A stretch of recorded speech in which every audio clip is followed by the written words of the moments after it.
A lot of you folks out there listening probably know, have seen, or even live in these big apartment communities. So it could be a converted mill. It could be a big brick building on the east side. It could be something down in West Warwick. There's a lot of these communities that have 100, 200, 300 units that are really, from a management point of view, losing hundreds and thousands of dollars. If you go, say, for example, there's one in Pawtucket there, the Slater Mill, right? Beautiful building, granite, stainless, hardwoods, a basketball court. They have a basketball court for tenants, parking, laundry. They've covered all of the bases tremendously and wonderfully. But the biggest thing they did wrong is have an on-site office.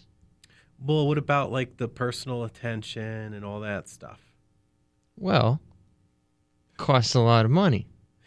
And when you boil it down, does it really matter?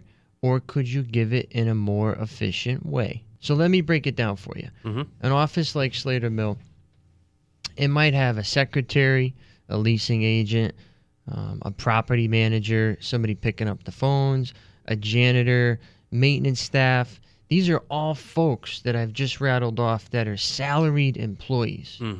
So say you got 10 of them, right? Conservatively making $50,000 a year. That's $500,000 off the rip just to keep somebody employed.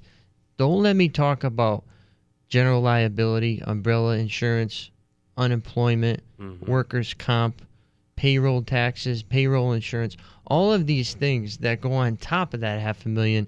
It's usually about another 15 to 20%. So and obviously with your like systems like what you have, if a tenant has an issue, they can easily log online, right, and they can put a maintenance request in, right, and it's dealt with fast. Exactly. Or they go down to your office and grab your property manager's ear for a half hour about how their sink is leaking. Is that the best use of your resources and time? Absolutely not. Not at all. So they're wasting. It could be close to $1 million if they have 10, 15 people on staff. So the property owner of that apartment complex, they could literally, even if they took $50 extra and were $50 more profitable, right, which would be a big number at the end of the year, could give the savings of $160 about to each unit Per month. Or they could just keep that as pure profit. Right. $208, $500,000 in profit. That's huge bottom line.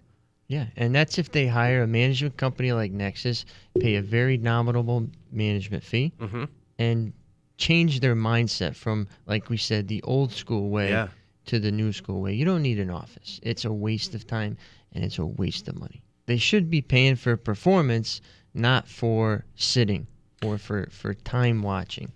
You need people to go in, accomplish a task, and move on to the next task.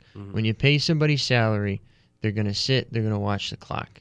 So what would you do? What would Nexus do differently? We'd take over, we'd rent out that office, and I'd love it. That's the cherry on top. We'd make that an apartment, and now it's an asset. It's not a liability. Everybody would be gone, and we would have online management. Yep, and we just got a call last week from a real big-time attorney in Rhode Island. I'm not going to mention names, but he has a couple of these buildings that I mentioned, and he's on board. Wow. You know, so it's starting to trickle down that this office thing is not the way to go.